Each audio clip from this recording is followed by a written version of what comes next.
ఈరోజు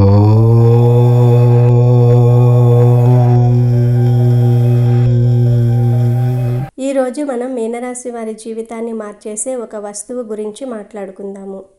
మీనరాశి వారు ఎక్కడ ఉన్నా ఈ వీడియోని తప్పకుండా చూడండి. ఈ వీడియోలో మీ జీవితానికి సంబంధించిన ముఖ్యమైన విషయాలు చెప్పడం జరుగుతుంది. మీనరాశి వారు ఈ ఒక్క వస్తువు మీ దగ్గర ఉంటే మీరు కోటీశ్వర్లు అయిపోవటం ఖాయం. మీ రాశి వారు చాలా తెలివైన వారు, కష్టపడి పనిచేసే తత్వం కలవారు. మీరు ఏ పని చేసినా దానిలో 100% మీ శ్రమను పెడతారు. అయినప్పటికీ చాలా సందర్భాల్లో ఆర్థికంగా వెనుకబడి ఉంటారు. ఎంత సంపాదించినా డబ్బు చేతిలో నిలవదు. అనవసరమైన ఖర్చులు వచ్చి పడుతూ ఉంటాయి. మీ జీవితంలో ధనానికి సంబంధించిన ఈ కష్టాలని తొలగిపోయి మీరు ఊహించని విధంగా ధనవంతులు కావాలంటే ఒక చిన్న పరిహారం చాలు. ఆ ఒక్క వస్తువు మీ దగ్గర ఉంటే చాలు, ఇక మీకు తిరుగుండదు. మరి ఆ వస్తువు ఏమిటి, దానివల్ల మీరు కోటీశ్వర్లు ఎలా అవుతారో ఇప్పుడు మనం ఈ వీడియోలో తెలుసుకుందాం. ఆ వస్తువు కోసం మీరు వేలు ఖర్చు పెట్టనవసరం లేదు. అది మనకు ప్రతిరోజు అందుబాటులో ఉండే ఒక సామాన్యమైన వస్తువే. కానీ దానిలో అపారమైన దైవిక శక్తి దాగి ఉంది. దానిని సరైన పద్ధతిలో మీ దగ్గర ఉంచుకోవటం ద్వారా మీపై ఉన్న సకల దరిద్రాలు, ప్రతికూల శక్తులు తొలగిపోయి సాక్షాత్తు లక్ష్మీదేవి అనుగ్రహం మీకు లభిస్తుంది. ఆ వస్తువును ఎలా సిద్ధింపజేసుకోవాలి, దానిని ఎలా ఉపయోగించుకోవటం ద్వారా ధనాన్ని ఆకర్షించుకోవచ్చు అనే విషయాన్ని వివరంగా తెలుసుకుందాము. అంతకన్నా ముందు మా వీడియో నచ్చితే లైక్ చేసి షేర్ చేయండి. అలాగే మా ఛానల్ కూడా సబ్స్క్రైబ్ చేసుకుని మాకు సపోర్ట్ చేయండి. అలాగే జై శ్రీరామ్ అని కామెంట్ చేయండి. ఇక వీడియోలోకి వస్తే, ప్రతి ఒక్కరూ తమ జీవితంలో సంతోషంగా, సుఖంగా, అన్నిటికంటే ముఖ్యంగా ఎటువంటి ఆర్థిక ఇబ్బందులు లేకుండా జీవించాలని కోరుకుంటూ ఉంటారు. కానీ అందరి జీవితాలు అలా సాఫీగా సాగవు. చాలామంది జీవితాల్లో అనుక్షణం ఏదో ఒక పోరాటం చేస్తూనే ఉంటారు. ముఖ్యంగా డబ్బు విషయంలో ఎదురయ్యే కష్టాలు అన్నీ ఇన్నీ కావు. తెల్లవారుజాము నుండి రాత్రి పొద్దుపోయే వరకు కష్టపడి పనిచేసిన నెల తిరిగేసరికి చేతిలో ₹1 కూడా మిగలని పరిస్థితి ఎంతో మందిది. వచ్చిన జీతం వచ్చినట్టే ఇంటి అద్దెకు, పిల్లల స్కూల్ ఫీజులకు, నిత్యావసర సరుకులకు, కరెంటు బిల్లులకు, పాల బిల్లులకు సరిపోతుంది. ఇక అనుకోకుండా ఏదైనా అనారోగ్యం వస్తే అప్పు చేయాల్సిన పరిస్థితి ఏర్పడుతుంది. ఒక అప్పు తీర్చడానికి మరో అప్పు, ఆ అప్పు తీర్చడానికి ఇంకో అప్పు, ఇలా అప్పుల ఊబిలో కూరుకుపోయి జీవితం మీద విరక్తి కలుగుతుంది. సంపాదించిన డబ్బు చేతిలో నిలవకపోవటము, అనవసరమైన ఖర్చుల మీద పడటము, శుభకార్యాలకు డబ్బు సర్దుబాటు కాకపోవటం వంటివి మానసిక ప్రశాంతతను పూర్తిగా దూరం చేస్తాయి. డబ్బు లేకపోవటం వల్ల కుటుంబంలో కూడా సంతోషం కరువవుతుంది. భార్యాభర్తల మధ్య చిన్న చిన్న విషయాలకే గొడవలు మొదలవుతూ ఉంటాయి. పిల్లలు అడిగింది కొని ఇవ్వలేకపోయామే అన్న బాధ తల్లిదండ్రులను ప్రతిక్షణం వేధిస్తూ ఉంటుంది. సమాజంలో కూడా డబ్బు లేని వారికి గౌరవం దక్కదు. సొంత బంధువులే చులకనగా చూస్తారు. స్నేహితులు కూడా దూరం పెడతారు.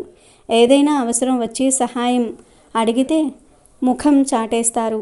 ఈ అవమానాలు, ఈ కష్టాలు భరించలేక చాలామంది తమ అదృష్టం ఇంతేనేమో అని, తమ తలరాతలో పేదరికం రాసిపెట్టి ఉందని, తాము జీవితంలో ఎప్పటికీ బాగుపడలేమని నిరాశ నిస్పృహతో కుంగిపోతారు. కష్టపడి పనిచేస్తున్న ఫలితం దక్కనప్పుడు భగవంతుడు కూడా తమను కరుణించటం లేదని బాధపడుతూ ఉంటారు. ఇలాంటి పరిస్థితుల్లో నుంచి బయటపడడానికి కొందరు తప్పుడు మార్గాలను ఎంచుకుంటే, మరికొందరు ఎవరైనా చెప్పిన మూఢనమ్మకాలను గుడ్డిగా నమ్మి మరింత డబ్బును పోగొట్టుకుంటారు.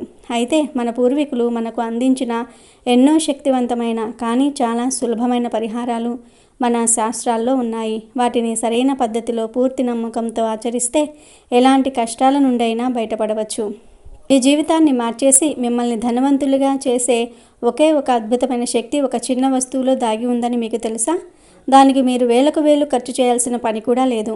పెద్ద పెద్ద పూజలు, యజ్ఞాలు, యాగాలు చేయనవసరం లేదు. మన కళ్ళ ముందే ప్రతిరోజు కనిపించే, మనం పెద్దగా పట్టించుకొని ఒక చిన్న వస్తువు అది. కానీ దానిలో అపారమైన దైవిక శక్తి నిగూఢమై ఉంది. ఆ వస్తువు సాక్షాత్తు ఐశ్వర్య ప్రధాయిని అయిన శ్రీ మహాలక్ష్మీదేవి స్వరూపంగా భావిస్తారు. ఆ వస్తువును గనుక మీరు సరైన పద్ధతిలో మీ దగ్గర ఉంచుకుంటే అది ఒక శక్తివంతమైన అయస్కాంతంలా పనిచేసి ధనాన్ని మీ వైపుకు ఆకర్షిస్తుంది. మీ చుట్టూ ఉన్న ప్రతికూల శక్తులను, మీపై ఉన్న నరదృష్టిని, దిష్టి దోషాలను సమూలంగా నాశనం చేస్తుంది. మీ ఇంట్లో మీ వ్యక్తిగత జీవితంలో ఒక సానుకూల శక్తి వలయాన్ని అది సృష్టించేస్తుంది. దానివల్ల మీ ఆలోచన విధానంలో మార్పు వస్తుంది.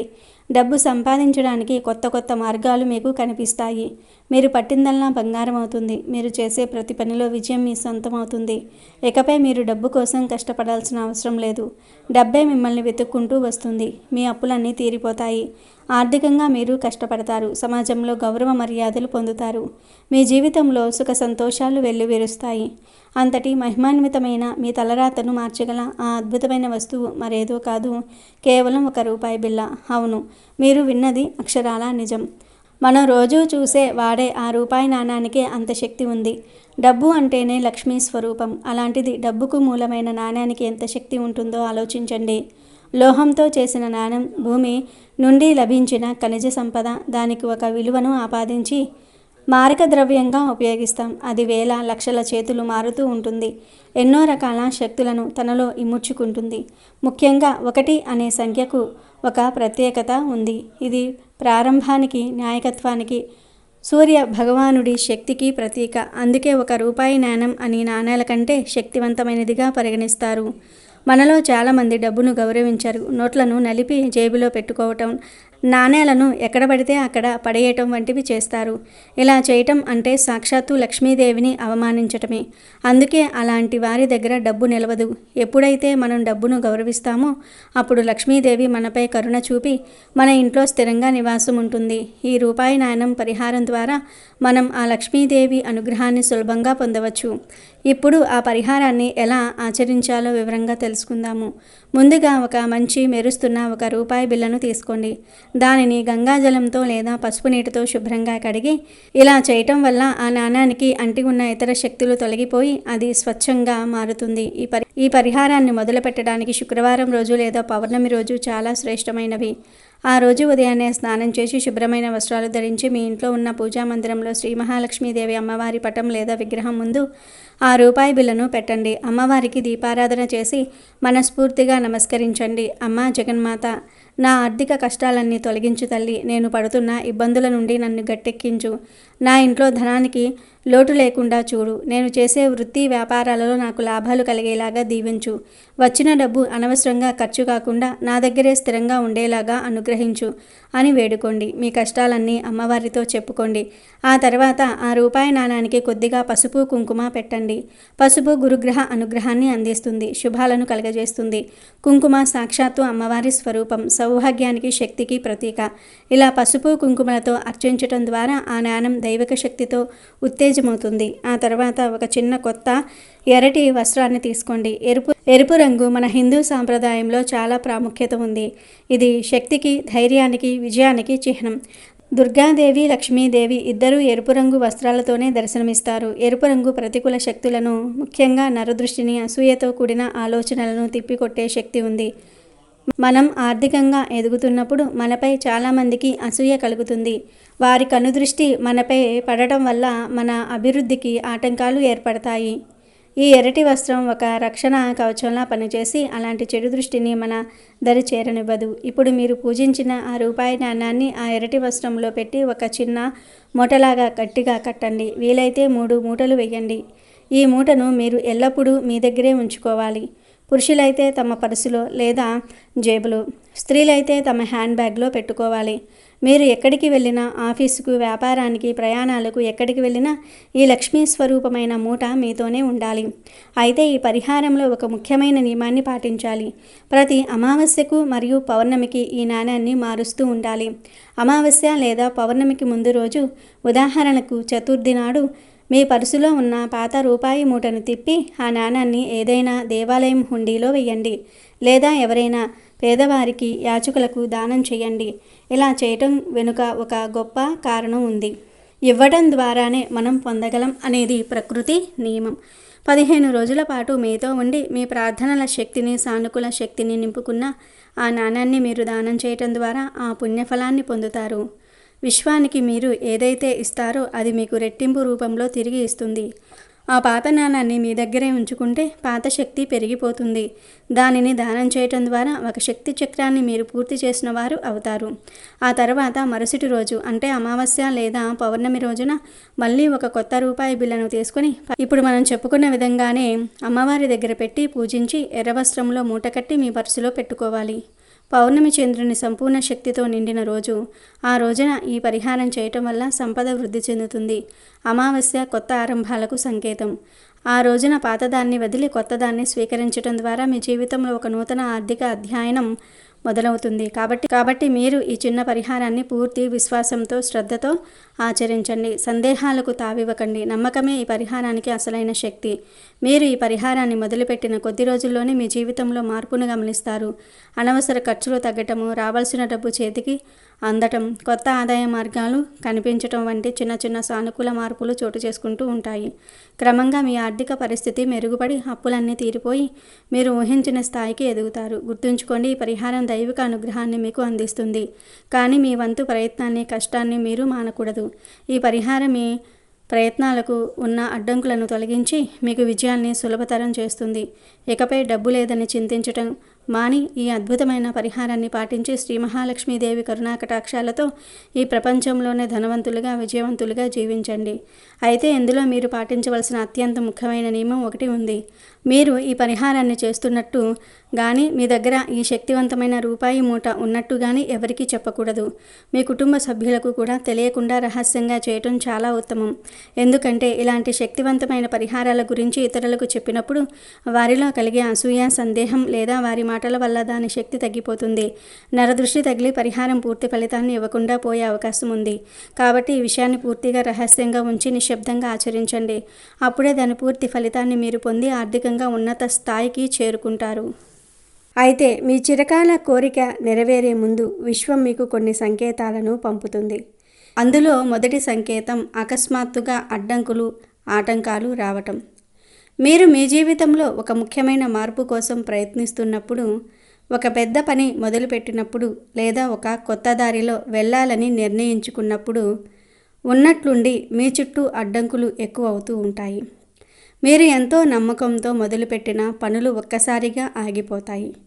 మీకు సహాయం చేస్తామన్న మనుషులు ముఖం చాటేస్తారు. ఆర్థికంగా, ఆరోగ్యపరంగా, సంబంధాల పరంగా అంతా గందరగోళంగా అనిపిస్తుంది. ప్రపంచం మొత్తం మీకు వ్యతిరేకంగా కుట్ర పన్నుతుందా అన్నంతగా పరిస్థితులు మారిపోతాయి. ఇది చూసి చాలామంది భయపడి నేను తప్పుడు మార్గంలో వెళ్తున్నానేమో, అందుకే దేవుడు నన్ను శిక్షిస్తున్నాడు అని వెనక్కి తగ్గిపోతారు. కానీ అసలు నిజం ఇది కాదు. ఇది శిక్ష కాదు. మీ దారి సరిపోయిందని, మీరు సరైన లక్ష్యం వైపే వెళ్తున్నారని విశ్వం మీకు ఇచ్చే ఒక బలమైన సంకేతం. ఈ అడ్డంకులు విశ్వం మీకు పెట్టే ఒక పరీక్ష. ఒక వజ్రాన్ని ప్రకాశవంతంగా మెరిపించాలంటే దాన్ని సానబెట్టాలి. ఒక బంగారాన్ని శుద్ధి చేయాలంటే దాన్ని నిప్పులో కాల్చాలి. అలాగే మీరు కోరుకున్న గొప్ప లక్ష్యాలను అందుకోవడానికి మీరు తగినవారైనా అంతటి శక్తి మీకు ఉందా అని విశ్వం మిమ్మల్ని పరీక్షిస్తుంది. ఈ కష్టాలను తట్టుకుని మీరు ధైర్యంగా మొక్కుకుని విశ్వంతో నిలబడగలిగితే ఈ వ్యక్తి ఈ పరీక్షలో పాస్ అయ్యారు. ఈయన తన లక్ష్యం పట్ల నిజాయితీగా ఉన్నారు. ఇక ఈయన కోరుకున్నది ఇవ్వటంలో ఆలస్యం చేయకూడదు అని విశ్వం నిర్ణయించుకుంటుంది. కాబట్టి ఆటంకాలు ఎదురైనప్పుడు భయపడకండి. అది మీ విజయం దగ్గరలో ఉందనడానికి గుర్తుగా భావించి మరింత ధైర్యంగా ముందుకు సాగండి. ఇక రెండవ సంకేతం ఏమిటి అంటే పాత సంబంధాలు, పాత అలవాట్లు దూరం కావటం. మీ జీవితంలో ఒక కొత్త ఉజ్వలమైన అధ్యాయం మొదలయ్యే ముందు పాత అధ్యాయం ముగియాలి. ఈ క్రమంలో మీ జీవితం నుండి కొంతమంది వ్యక్తులు హఠాత్తుగా ఎలాంటి కారణం లేకుండా దూరమవుతారు. ఒకప్పుడు ప్రాణం అనుకున్న స్నేహితులు, ప్రతిరోజు మాట్లాడే బంధువులు లేదా మీరు గాఢంగా ప్రేమించిన వ్యక్తి ఇప్పుడు మీకు దూరమవుతున్నట్టు అనిపిస్తుంది. వారి ప్రవర్తనలో మార్పు రావచ్చు లేదా పరిస్థితులు మిమ్మల్ని విడదీయవచ్చు. ఇది చూసి మీరు ఎంతో బాధపడతారు. నేను ఏం తప్పు చేశాను, నన్నెందుకు అందరూ వదిలేస్తూ ఉన్నారు అని కుమిలిపోతూ ఉంటారు. కానీ ఇది నష్టం కాదు. ఇది విశ్వం మీకోసం చేస్తున్న ఒక శుద్ధి ప్రక్రియ. మీ చుట్టూ ఉన్న ప్రతికూల శక్తిని, మీ ఎదుగుదలకు అడ్డుగా ఉన్న బంధాలను విశ్వం శుభ్రం చేస్తోంది. ఎందుకంటే మిమ్మల్ని ఒక ఉన్నతమైన కొత్త జీవితంలోనికి తీసుకువెళ్ళబోతున్నప్పుడు అక్కడ పాత వ్యక్తులు, పాత జ్ఞాపకాలతో ముడిపడి ఉన్న బాధలు, పాత భయాలకు చోటు ఉండదు. మీ కొత్త ప్రయాణంలో మీతో పాటు రాలేని వారిని, మీ ఆనందాన్ని పంచుకోలేని వారిని విశ్వం సున్నితంగా పక్కకు తొలగించేస్తుంది. ఒక చెట్టు కొత్త ఆకులు వేయాలంటే పాత ఆకులను రాల్చక తప్పదు. అలాగే మీ జీవితంలోనికి కొత్త మంచి వ్యక్తులు రావాలంటే పాత సరిపోని సంబంధాలు దూరం అవ్వాలి. కాబట్టి ఏదైనా లేదా ఎవరైనా మిమ్మల్ని విడిచి వెళ్తే బాధపడకుండా అది మీకు మంచి జరగడానికే అని, మీకు ఒక కొత్త దారిని ఇవ్వడానికే అని బలంగా నమ్మండి. ఇక మూడవ సంకేతం ఏమిటి అంటే ఒకే సంకేతాలు పదే పదే కనిపించటం. విశ్వం మనతో అక్షరాల రూపంలో మాట్లాడదు, అది సంకేతాల రూపంలో మాట్లాడుతుంది. మీ కోరిక నెరవేరే ముందు మీకు ఒకే రకమైన సంకేతాలు పదే పదే కనిపిస్తాయి. ఉదాహరణకు మీరు గడియారం చూసిన ప్రతిసారి 11:11, 22:22 వంటి సమయాలు కనిపించటం, లేదా కార్ల నెంబరు ప్లేట్లపై 444, 777, 888 వంటి సంఖ్యలు తరచుగా కనిపించటం. అంతేకాదు, మీరు ఏదైనా సమస్య గురించి తీవ్రంగా ఆలోచిస్తున్నప్పుడు రేడియోలో వచ్చే ఒక పాటలోని వాక్యం మీకు సమాధానంలా అనిపించటం, లేదా టీవీలో, సోషల్ మీడియాలో అద్భుతం, విజయం, కోరిక నెరవేరుతుంది వంటి పదాలు పదే పదే కనిపించటం జరుగుతుంది. ఇవి యాదృచ్ఛిక సంఘటనలు కావు. ఇది విశ్వం మీతో నేరుగా మాట్లాడుతున్న భాష. మేము నీతోనే ఉన్నాం, నీ వెంటే ఉన్నాం, ధైర్యంగా ఉండు, సిద్ధంగా ఉండు అని మీకు సందేశం పంపుతోంది. మీ అంతరాత్మలో విశ్వం సంభాషిస్తున్న అద్భుతమైన సమయం ఇది. మీ మనసులోని ఆలోచనలకు బయట ప్రపంచంలో ఇలాంటి సంకేతాలు కనిపించడానికి మధ్య ఉన్న సంబంధమే సింక్రనిసిటీ. మీ ఆలోచనలకు ప్రకృతి ప్రతిస్పందిస్తుందని చెప్పడానికి ఇదే నిదర్శనం. ఇలాంటి సంకేతాలు కనిపించినప్పుడు ఒక్క క్షణం ఆగి మీ చుట్టూ ఉన్న దైవక శక్తిని గుర్తించి దానికి మనసులో కృతజ్ఞతలు చెప్పండి. ఎందుకంటే మీ చుట్టూ అద్భుతాలు జరగడానికి రంగం సిద్ధమయ్యింది. ఇక నాలుగవ సంకేతం ఏమిటి అంటే తీవ్రమైన అలసట, శూన్యంగా అనిపించటం, కొంచెం అసౌకర్యం. ఇది వినడానికి వింతగా అనిపించవచ్చు, కానీ ఇది చాలా ముఖ్యమైన సంకేతం. విశ్వం మీ జీవితంలో ఒక పెద్ద అద్భుతం చేయబోయే ముందు మీ శరీరం, మనసు రెండూ అలసిపోతాయి. మీరు ఎంత ప్రయత్నించినా, ఎంత పనిచేసినా ఇంకా ఏదో మిగిలిపోయిన భావన, ఒక రకమైన శూన్యం మిమ్మల్ని ఆవరిస్తుంది. రాత్రుళ్ళు సరిగ్గా నిద్ర పట్టకపోవచ్చు, లేదా అతిగా నిద్రపోవాలనిపించవచ్చు. ఎవరితోనూ మాట్లాడాలనిపించదు, ఒంటరిగా ఉండిపోవాలనిపిస్తుంది. అయితే ఈ అలసట, ఈ అసౌకర్యం ఒక ముఖ్యమైన సంకేతం. దీని అర్థం ఇప్పుడు నా శక్తి అంతా అయిపోయింది, నేను చేయగలిగినంత చేశాను, ఇక నుంచి ఈ బాధ్యతను విశ్వమే తీసుకుంటుంది అని మీరు సరెండర్ అవ్వడానికి ఇది ఒక గుర్తు. మీరు మీ కోరిక కోసం చేయగలిగిందంతా చేసేశారు, ప్రార్థించారు, ప్రయత్నించారు, కష్టపడ్డారు. ఇక దైవం రంగంలోనికి దిగింది. మీ పాత శక్తి అంతా ఖర్చయిపోయి కొత్త శక్తి మీలోనికి ప్రవేశించడానికి మీ శరీరం, మనసు సిద్ధమవుతున్న సమయం ఇది. ఒక గొంగళి పురుగు సీతాకోక చిలుకగా మారే ముందు అది తన గూటిలో నిశ్శబ్దంగా, నిశ్చలంగా ఉండిపోతుంది. బయటకు అది బలహీనంగా అనిపించినా లోపల ఒక మహత్తర పరివర్తన జరుగుతూ ఉంటుంది. మీ పరిస్థితి కూడా అంతే. ఇప్పుడు మీరు చేయాల్సిందల్లా పోరాటం ఆపి ప్రశాంతంగా ఉండి జరగబోయే మంచిని విశ్వసించటం. ఇక ఐదవ సంకేతం ఏమిటి అంటే లోపల తెలియని నమ్మకం, కారణం లేని ప్రశాంతత. ఇదే అన్నిటికంటే ముఖ్యమైన మరియు చివరి సంకేతం. మీ జీవితంలో ఏదో గొప్ప విషయం, ఒక అద్భుతం జరగబోతుందని మీ లోపలి నుండి ఒక గట్టి నమ్మకం కలుగుతుంది.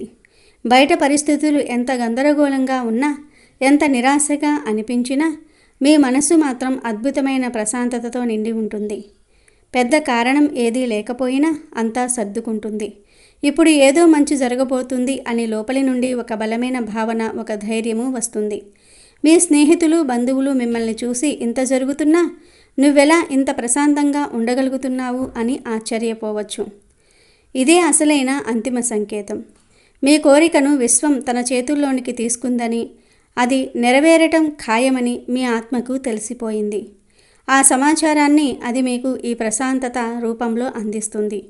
ఎంతకాలం నువ్వు కష్టపడ్డావు, ఇప్పుడు విశ్రాంతి తీసుకో, ఇక నా వంతు వచ్చింది అని మీ ఆత్మ ద్వారా విశ్వం మీతో చెప్తుంది. ఈ నమ్మకం మీ మనసులో స్థిరపడిన తర్వాత మీరు ఇక దేని గురించి ఆందోళన చెందరు.